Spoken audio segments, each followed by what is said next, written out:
Have you ever felt lonely in a room full of people, not just strangers, but the people who are supposed to know you best? The people who share your blood, your history, and your name? I know that feeling. I know it intimately. For me, loneliness didn't sound like silence. It sounded like laughter. Specifically, my mother's laughter. It was a sharp, high-pitched sound that she reserved for moments when she thought she was being witty, but was actually just being cruel. It was 7 p.m. on a Saturday. The air smelled of expensive perfume, marigolds, and roasting spices. We were standing in the center of the Crystal Ballroom at the Grand Hotel. It was my cousin Priya's engagement party. Priya, the golden child, the doctor, the daughter who did everything right. I was standing there, clutching a glass of sparkling water so hard I thought the stem might snap, wearing a dress that my father had already critiqued twice. And then, it happened. The joke. The same joke they had been making for 6 months. My Aunt Sheila, dripping in gold, leaned in and asked, "So Maya, where is this mystery man of yours? Is he running late again?" I opened my mouth to speak, to explain that his flight from London had been delayed, that he was coming straight from the airport. But my mother beat me to it. She threw her head back and laughed, that sharp, cutting laugh. "Oh, Sheila, don't be silly," Mom said, wiping a fake tear from her eye. "He's not running late. He's just strictly hypothetical. You know how children have imaginary friends? Well, Maya has an imaginary fiancé. It's her way of coping with Priya's success." The circle of relatives erupted in giggles. My father chimed in, swirling his whiskey. "We've stopped setting a plate for him at dinner. Saves on dishwashing." I felt the heat rise up my neck. My face burned. I wanted to scream. I wanted to throw my drink. But I didn't. I just stood there, smiling that frozen, painful smile that daughters of difficult parents learn to perfect. Because the saddest part wasn't that they were mocking me. The saddest part was that he was real, and he was on his way. To understand why they laughed, you have to understand who I was to them. I wasn't the failure exactly. I had a good job as a freelance graphic designer. I made good money. I lived in a nice apartment in the city. But to my parents, freelance meant unemployed, and graphic designer meant doodler. My cousin Priya, she was a cardiologist. She was marrying a neurosurgeon. Their engagement was the merger of 2 empires. My life? My life was a messy sketch they couldn't understand. When I started dating Julian 8 months ago, I didn't tell them. Why would I? Every boyfriend I'd ever had was picked apart. He's too short. He doesn't make enough money. His family isn't from the right region. So I kept Julian a secret. A beautiful, precious secret. Julian wasn't like the boys from my hometown. He was quiet, intense, and incredibly kind. He was an architect, a brilliant one.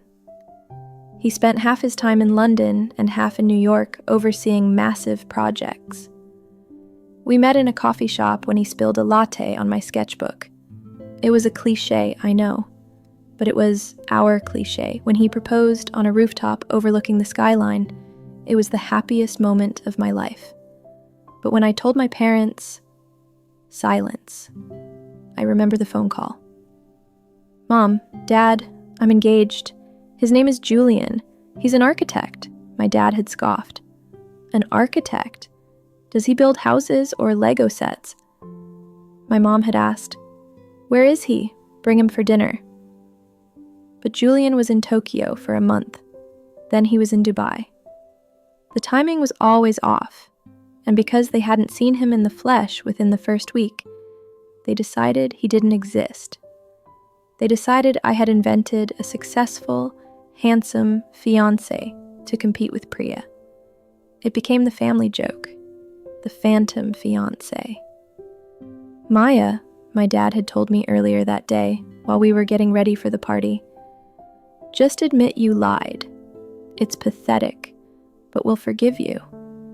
Just don't embarrass us tonight by pretending he's coming. Priya deserves the spotlight. He is coming, I had whispered. Sure, Dad said, adjusting his tie. And I'm the King of England. Back in the ballroom, the party was in full swing. The chandeliers were blinding. The music was loud. And I felt smaller than I ever had in my life. I checked my phone. No texts from Julian. Where are you? I typed. Please tell me you landed. Message distinct. Delivered. Not read. My stomach churned. What if he didn't make it? What if the traffic held him up? If he didn't show up tonight, I would never hear the end of it. I would be the crazy cousin for the rest of my life. Maya, I turned. It was Priya. She looked stunning in a red lehenga, heavy with embroidery, but her smile didn't reach her eyes. I heard he's not here yet, Priya said, her voice dripping with faux sympathy. Bua, Auntie, told me he's stuck in... Where was it this time? Mars? He's coming from the airport, Priya. His flight from London was delayed. Priya patted my arm. It was a condescending pat. It's okay, sweetie. You didn't have to lie. You know, Raj has a friend. He's divorced and a bit older, but he's real. Maybe we can introduce you. My mother walked up, flanking Priya like a bodyguard. Don't bother, Priya. Maya prefers her fantasy life. It's easier than dealing with reality. They laughed again. That sound? It was chipping away at my soul. I couldn't take it anymore. I'm going to get some fresh air, I muttered. I walked away, my heels clicking on the marble floor. I could feel their eyes on my back. I could hear the whispers. Poor Maya. She's losing it. So desperate. I pushed through the heavy glass doors and stepped out onto the hotel's grand portico. The night air was cool. I walked to the edge of the driveway, away from the valet stand, and leaned against a pillar. I pulled out my phone. Still nothing. Tears pricked my eyes. I wasn't crying because I doubted Julian. I was crying because I was tired. I was tired of fighting for respect. I was tired of being the punchline. Maybe I should just leave, I whispered to the empty driveway. Just call an Uber and disappear. I closed my eyes, letting a tear roll down my cheek. Inside, the DJ started playing a high-energy Bollywood track. The celebration of real love was booming. And then, I heard it. It wasn't a normal car engine. It was a growl. Deep, resonant, and expensive. I opened my eyes. Turning into the hotel driveway was a car that looked like it had been poured from liquid silver. An Aston Martin. Sleek, aggressive, and utterly out of place among the Toyotas and Hondas parked nearby. The valet attendants froze. They stopped what they were doing and just stared. The car glided to a halt right in front of the entrance. The engine cut, leaving a ringing silence in the portico. The driver's door opened. A man stepped out. He was wearing a charcoal gray suit that fit him so perfectly it looked like a second skin. He adjusted his cuffs, checked his watch, and then looked up. It was Julian. He looked exhausted, but magnificent. He had that traveler's weary look, but on him, it just looked like determination. He tossed the keys to the stunned valet without looking, his eyes scanning the entrance. Then, he saw me. His face softened. The intense business mask dropped, replaced by that goofy, warm smile only I ever saw. Maya! He didn't walk. He jogged over to me. Before I could say a word, he pulled me into a hug so tight my feet left the ground. He smelled of sandalwood, old leather, and rain. "I am so sorry," he murmured into my hair. Traffic on the expressway was a nightmare. I literally had to bribe a driver to take a shortcut through a field. "Are you okay? You're shaking." I pulled back, looking at him. He was real. He was here. "You came," I whispered. "Of course I came," he said, wiping the tear from my cheek with his thumb. "I promised." "Now, are you ready to go inside, or do you want to escape?" I looked at him. I looked at the grand doors. "No," I said, a new strength filling my lungs. "I don't want to escape. I want to introduce you." Julian grinned. He offered me his arm. "Lead the way, my love." We walked to the double doors. The doormen scrambled to open them. We stepped into the ballroom. At first, no one noticed. The music was loud, people were dancing. But Julian has a presence. It's hard to explain, but when he walks into a room, the energy shifts. We walked toward the center, where my parents were holding court with the relatives.